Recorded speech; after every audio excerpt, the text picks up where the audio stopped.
이 듀얼루멘 이제 베누베누에서 듀얼루멘 카테터를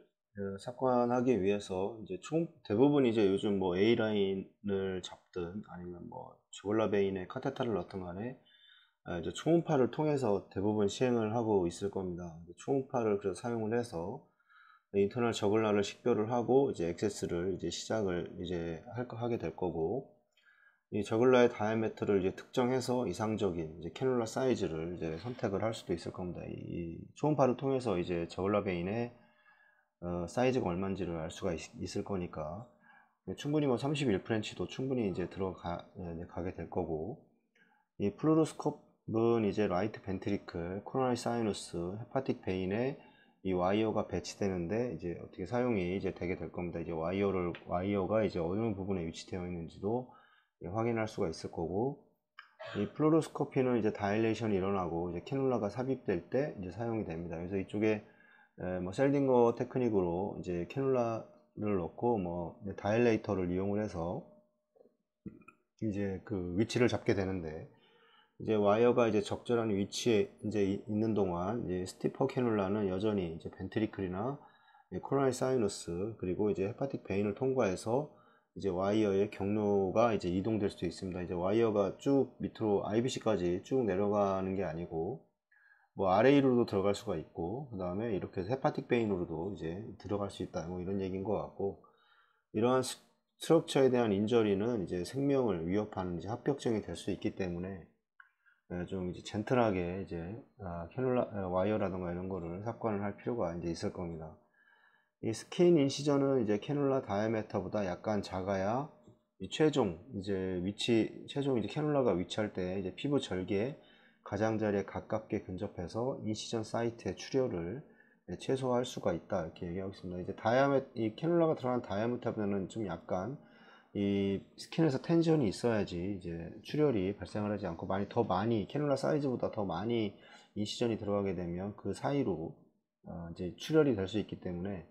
이거보다는 좀 작게 캐놀라에 텐션이 갈 수 있도록 그런 식의 이제 인시전이 들어가게 되고, 이 캐놀라를 그 리시브하기 위해서 스킨에서 이 베인까지 트랙을 형성하기 위해서 시리얼 다일레이션이 필요할 수 있습니다. 이제 이 다일레이터가 이제 크기 사이즈에 따라서 점점 이제 크게 되는, 보통 한 3개 정도가 이렇게 있을 텐데, 이런 식의 이제 다일레이터를 가지고 있는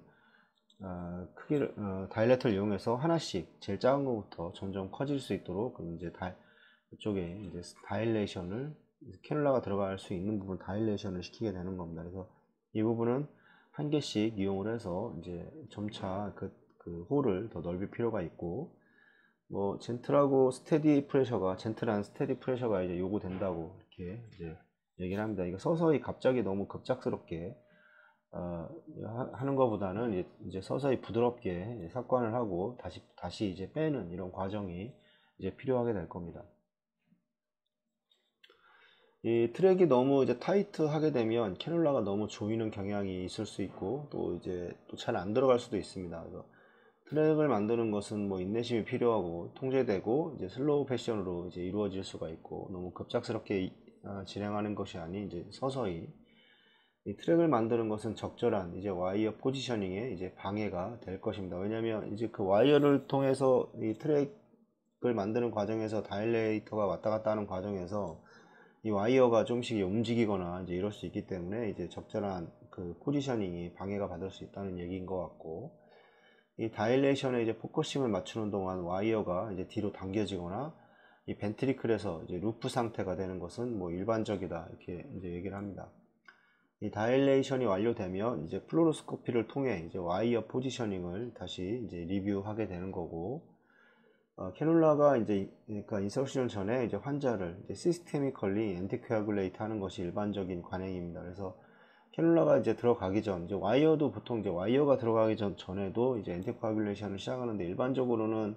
전체 그 풀 엔티코아굴레이션의 3분의 1 정도를 진행을 하게 됩니다. 뭐 케이지당 뭐 10 정도 얘기를 하는 경우도 있고, 여기에서는 이제 킬로그램당 50에서 이 100유니트의 이제 프랙셔널 헤파린, 그러니까 비분해 헤파린이 일반적인 용량이고, 이 카디오 푸르나리 바이패스를 사용되는 용량의 대략 한 3분의 1 정도의 이제 엔티코아귤레이션을 이제 진행을 하게 될 겁니다. 대부분을 이렇게 하고 있습니다. 뭐 3000 유니트 주는, 일반적으로 3000 유니트를, 우리나라의 경우 3000 유니트, 뭐 5000 유니트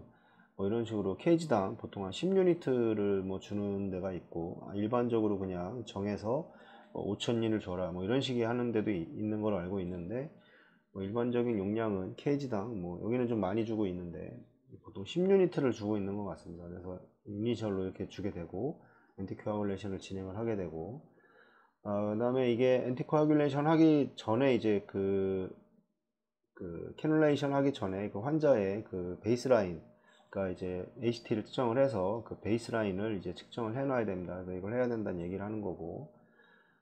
이제 엔티코아귤레이션은 뭐 여러 가지 멀티 스트래티지가 있겠습니다. 뭐 이거는 뭐 여기서 얘기하는 거지 하지는 않고, 이제 뭐 챕터 8에서 이야기를 하겠다 이렇게 얘기를 하고 있습니다.